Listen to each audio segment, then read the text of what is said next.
Hey, how y'all doing out there? In today's video, we're going to go over some of the modifications I made to my Tracker Classic boat. I really like this little boat and did some modifications to it to kind of help me out on the water. So I hope it helps you. Stay tuned. Should be informative. Thank you.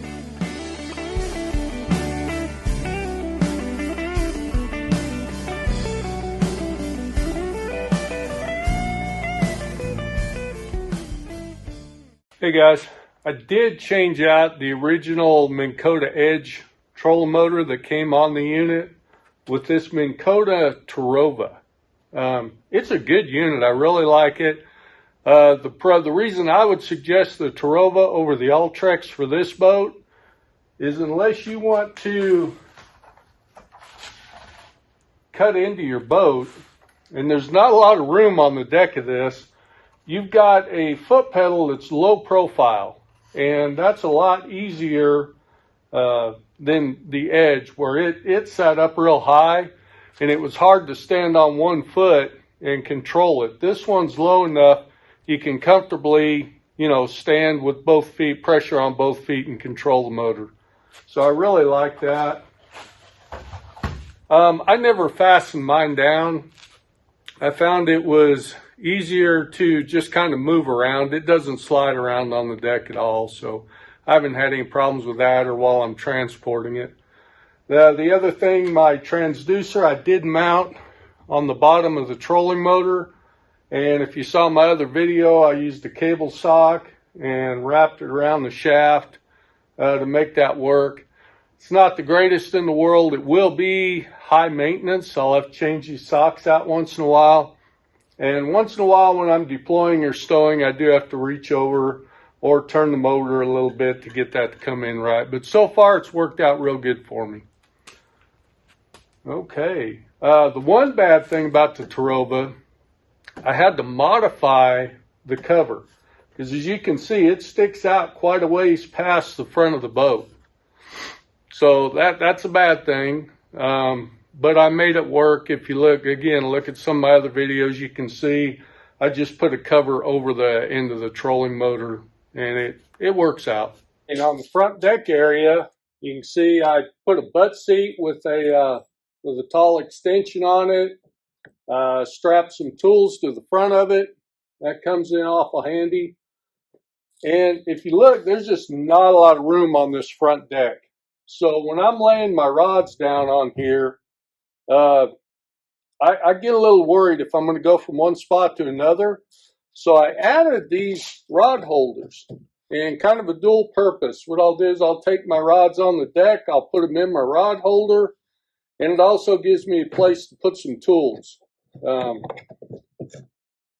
Diagonal cutting pliers. Always have those if you got to cut a hook out.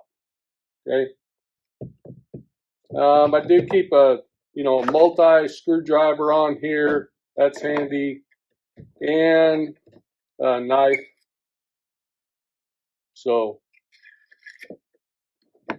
But the front deck, there's just not a lot of room up here. So you can lay a couple of rods on one side and a couple of rods on the other, and that's about all you're going to get on it. All right, and what fishing platform wouldn't be complete without rod holders? Started out with a couple of rod holders just mounted over here, one on each side, and decided that wasn't enough. So I had some aluminum pipe sitting around, and I went ahead and made some bases, bought some couplings, threaded the pipe on the end here, and made these T-holders. I took just some regular round stock, 3/8" round stock, and I bent it into these pole holders here and powder coated them. They came out really, really nice. I have bases mounted, 2 here in the back and 2 up on the front. So I have 8 pole holders plus the 2 original. Obviously, pretty small boat. You're not gonna put that many rods out, but I got versatility to do basically whatever I want. One thing I didn't mention in the video, 40 horse Mercury, I believe it comes with a 50 horse now, and it does about 28 mile an hour. You know, you're not going to race anybody to the fishing hole, but it works out pretty good. All right, and on the back deck, I really didn't do a whole lot here. You can't see them too well, but I did put 4 rod holders, 2 in the middle and 1 on each side. Just so when I've got the kids on the boat or whatever, it gives me a little bit of option there. And I can put the GoPro in the rod holders if I want a, you know, good hero shot or something like that. I did put my net. I put a little clip down here to hold my net down, and I tuck it up underneath the back here. And that's been real secure. I've never had any problem during transport. And snap that down. And of course, a shameless plug for my GoPro holder with the speaker. Works out really well. I also mounted these straps on here for strapping my cooler down. It's right behind the captain's seat. Again, you might want to put it on the other side just to try to balance out the boat a little bit, but I have my net over there and I didn't want to swap things around.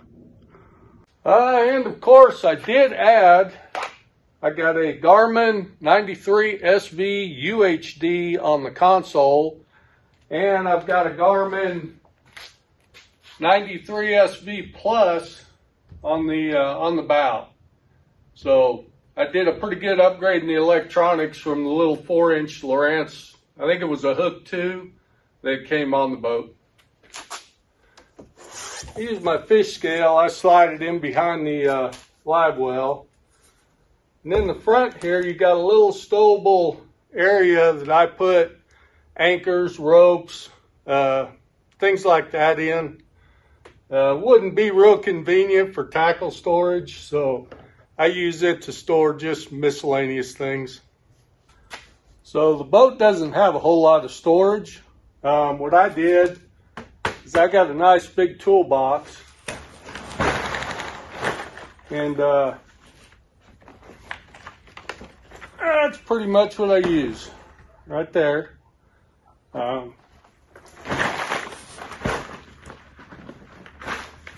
Fits right in between the seats.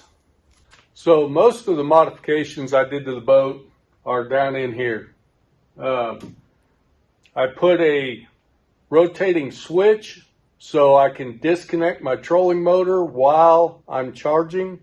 Minn Kota does not recommend charging your battery while your trolling motor is plugged into the battery.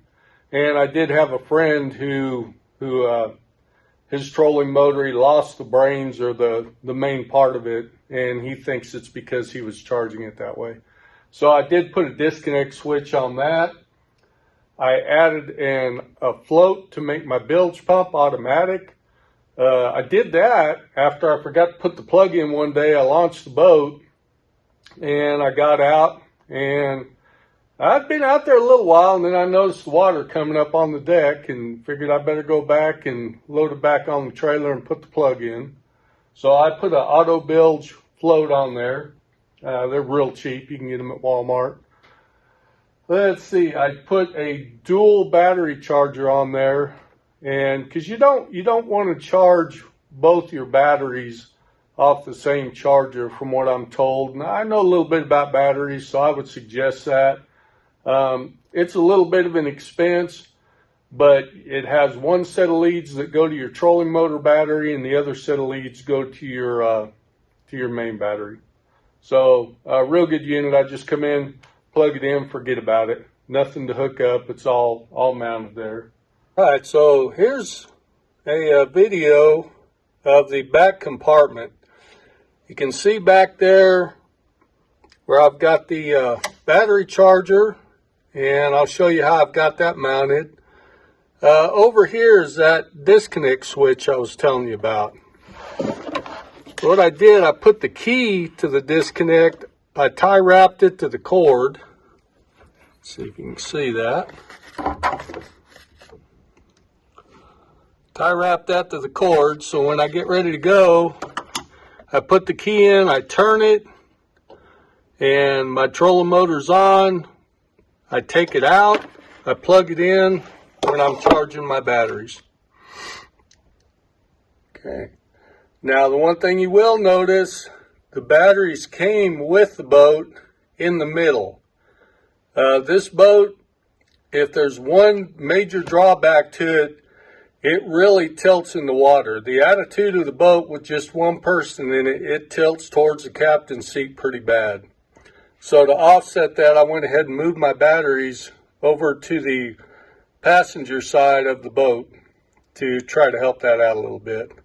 All right, for mounting the battery charger, this is the just the regular storage compartment on the boat in the front, right behind the seats.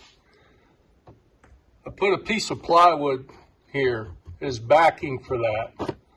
So that makes the battery charger nice and stable when I'm transporting or in rough water. All right, so in summary, I really like my little Tracker Classic. It's a good little fishing platform.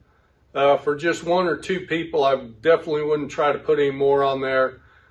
Small front deck, which is not great, but it's got a larger back deck, so when you have your grandkids with you or whatever, they have more room to move around. I like that feature about it. One warning about this boat: if you're going to go out on a big body of water, stay close to the dock. It does not handle rough water real well. It's safe enough, but it's a very narrow boat, so you don't have a lot of wiggle room when it comes to big waves, and you're probably going to get wet because it is a modified V. But it is a great little fishing platform. Of course, the price on it is outstanding. I don't know where you can even touch anything for the price and get a new boat. But I really like it. Probably put too much money in electronics and trolling motors and things like that on it. I probably got more in electronics than I actually paid for the boat. But I've had a lot of fun on this little boat. Had it 3 years. It tows really easy. It loads and launches really easy if you're by yourself. Just like I say, you have to be careful if you're going to go out on a large body of water, and you're not going to put 10 rods on the deck. It ain't going to happen. So, but for an intermediate fisherman like myself, I really like it. I don't know if I would trade up right now, simply because it is so easy to hook on, tow, launch, load. It's just a real easy use fishing platform. And as you can see from this video, you know, the modifications I did to it are pretty easy to do. And if you're thinking about buying one, I wouldn't hesitate. For the price point, I would recommend it. I like this little boat. Thank you. If you enjoyed this video, hit like and subscribe. Let's get out on the water and have a great day.